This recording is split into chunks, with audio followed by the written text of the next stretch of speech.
सर्दी में नींद में रजाई में छुपे छुपे पढ़ाई हो रही है। 12 घंटे 16 घंटे पढ़ाई करनी है। लास्ट जो है वो तो वैसी भी नहीं पड़ेगी, लेकिन जिसमें जोश आया है वो तो पढ़ेगा।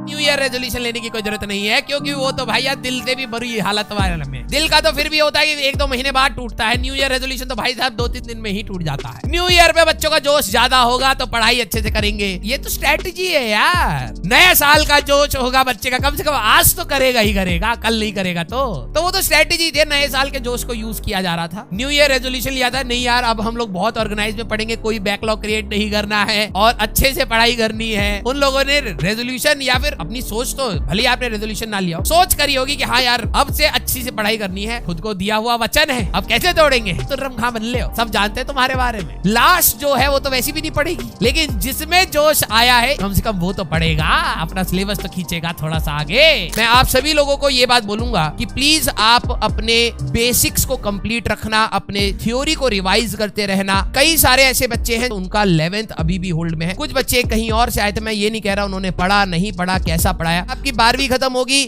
फिर से 11th रिवाइज कराई जाएगी। 11th को 3 बार पढ़ाने के बाद भी अगर बच्चे के अंदर कॉन्फिडेंस नहीं आ रहा, दैट मींस उसने शिद्दत से नहीं पढ़ा। एक टीचर का काम क्या होता है? एक टीचर का काम यही होता है कि वो आपको मार्गदर्शन करे, कि बताए कि क्या चीज कैसे पढ़नी है, किस प्रकार से पढ़नी है, कितना समय लगाना है, किसको ज्यादा टाइम देना है, किसको कम टाइम देना है, कैसे डिस्ट्रैक्शन से हटना है। यही एक टीचर का काम है। टीचर का काम आपका हाथ उठा के, कलम उठा के क्वेश्चन कराने का कतई नहीं है। अगर आप स्पून फीडिंग पर डिपेंड हो चुके हैं कि सर आप क्वेश्चन कराएंगे तो हम क्वेश्चन करेंगे, तो ये बिल्कुल गलत बात है। और आज की डेट में जो बच्चे सिर्फ स्पून फीडिंग पर डिपेंड हो चुके थे because of the online recorded lectures बोलो, लाइव लेक्चर्स बोलो, डाउट्स बोलो, इधर उधर के चक्कर में कहीं ना कहीं उनको अब स्ट्रगलिंग पीरियड मिलेगा। मैं ये नहीं कह रहा वो अनसक्सेसफुल होंगे या सक्सेसफुल होंगे, स्ट्रगलिंग पीरियड आएगा। क्यों? क्योंकि अब वापस back to the normal square one, copy और पेन से ही रैंक निकलती है। आप चाहे एक टीचर के या 1000 टीचर के कितने लेक्चर्स देख लें, जब तक आप अपनी कलम नहीं चलाएंगे तब तक आपको रिजल्ट नहीं दिखेगा।